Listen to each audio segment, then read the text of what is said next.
క్రైస్తల అలసిన వారిని ఊరడించు మాటలు. మార్చి 3. మీరు అవిశ్వాసులతో జోడుగా ఉండకుడి. నీతికి దుర్నీతితో ఏమి సాంగత్యం? వెలుగునకు చీకటితో ఏమి పొత్తు? 2 కొరింథీ 6:14. మనము దేవుని స్వకీయ జనము కనుక మన పిలుపుకు పనికి తగినట్లుగా మనం జీవించవలెను.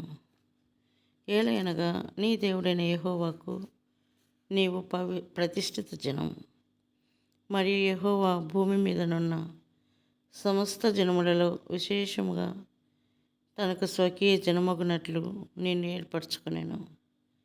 ద్వితీయోపదేశకాండం 14:2. మన సంభాషణ ద్వారా, మన జీవన విధానం ద్వారా మనం దేవుని సొత్తైన వారమని, ఆయన స్వకీయ జనమని కనపరుచుకొనవలెను. ఆ వర్తమానంతోనే ఇశ్రాయేలు ప్రజలు ఐగుప్తుల నుండి వెలుపలికి వచ్చిరి. వారు ఐగుప్తు నుండి బయటకు వచ్చిన వెంటనే దేవుడు ఈ మాటలను మోషే ద్వారా పలికెను. కాగా మీరు నా మాట శ్రద్ధగా విని నా నిబంధనను అనుసరించి నడిచిన యెడల మీరు సమస్త దేశ జనులలో నాకు స్వకీయ సంపాద్యమగుదురు. సమస్త భూమియు నాదే కదా. మీరు నాకు యాజక రూపమైన రాజ్యముగాను పరిశుద్ధమైన జనముగాను ఉందురని చెప్పుము. నిర్గమకాండం 19:5-6. ఇదే విషయమును మనము 1 పేతురు 2:9 చదువుతాము. మీరు దేవుని సొత్తైన ప్రజలు. దేవుని సొత్తైన ప్రజలు అను మాటకు మార్జిన్లో కొనబడిన ప్రజలు అని ఉన్నది. ప్రభువు మనలను కొనుట వలన మనం ఆయనకు చెందుదుము. ఇదే తలంపును 1 కొరింథీ 6:20 చూచున్నాము. విలువ పెట్టి కొనబడిన వారు గనుక మీ దేహముతో దేవుని మహిమపరచుడి. ఆయన మహిమను కనుపరచు ప్రజలముగా ఉండుటకు మనం కొనబడితిమి. మనం ప్రత్యేకించబడిన జీవితం జీవించవలసి ఉన్నది. ద్వితీయోపదేశకాండం 13:6-9 అవిశ్వాసులను వివాహం చేసుకున్న వారికి గంభీరమైన హెచ్చరిక గలదు. విశ్వాసుల మధ్య ఇది సామాన్యమైన బలహీనతగాను శోధనగాను ఉన్నది. నెమ్మదిగా వారిని ప్రభు వైపు త్రిప్పవచ్చును, లేక ఆకర్షించవచ్చునను ఉద్దేశంతో వారు అవిశ్వాసులను వివాహం చేసుకుందరు. దానికి బదులుగా వారే అవిశ్వాసులైన తమ పాలి భాగస్థుల ద్వారా వారి జీవన విధానం వైపు ఆకర్షించబడుదురు. రహస్యముగా వారితో కలిసి సినిమాలకు వెళుదురు. నెమ్మదిగా వారితో కలిసి లోక సంబంధులైన వారితో కలిసిపోదురు. వారి దేవాలయములకు కూడా వెళ్ళుటకు ప్రారంభించుదురు.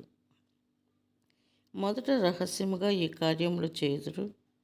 ఆ తరువాత దేవుని ఇంటికి వచ్చుట పూర్తిగా మానివేయుదురు. దేవుడు నీకు ఖండితమైన కఠినమైన హెచ్చరికనిచ్చుచున్నాడు.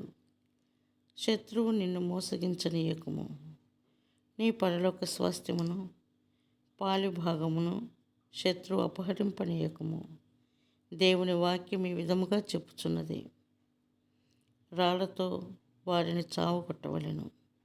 ఏలయనగా ఐగుప్తు దేశములో నుండి దాస్య గృహములో నుండి నిన్ను రప్పించిన నీ దేవుడైన యెహోవా యొద్ద నుండి వారు నిన్ను తొలగింప యత్నించెదరు. ద్వితీయోపదేశకాండం 13:10. చాలామంది విశ్వాసులు అన్యుల చేత మోసగించబడిరి. 12-14 పిల్లలు జన్మించినప్పుడు, వివాహ సందర్భములలోనూ, సమాధి సమయంలోనూ చాలామంది విశ్వాసులు అన్యజనుల ఆచారములను అనుసరించుదురు. వారు ఆ విధముగా చేయుటకు కారణము అవిశ్వాసులతో విజ్జోడుగా ఉండుటయే. కొందరు విశ్వాసులను అనుసరించు ఈ అన్యాచారములను దేవుడు ద్వేషించును. దేవుని వాక్యమే మన మార్గదర్శి. దేవుని సంపూర్ణతను, ఆయన పాలిభాగమును మనము సంపూర్ణముగా అనుభవించవలెననినా మనము సంపూర్ణముగా ప్రత్యేక జీవితమును జీవించవలెను. మన జీవితములలో, కుటుంబములలో అన్ని రకములైన సంప్రదాయములు, ఆచారములను పూర్తిగా విడిచిపెట్టవలెను. నీ దేవుడైన యెహోవా దృష్టికి యథార్థమైన దాన్ని చేయొచ్చు.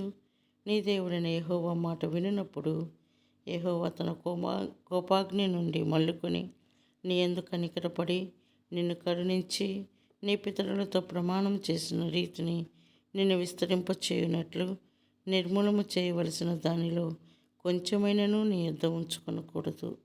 ద్వితీయోపదేశకాండం 13:18. నీ మార్గం అంతటిలో ఆయనను అనుసరించుటకు కావలసిన కృపను, బలమును, ధైర్యమును దయచేయమని ప్రభువును అడుగుము.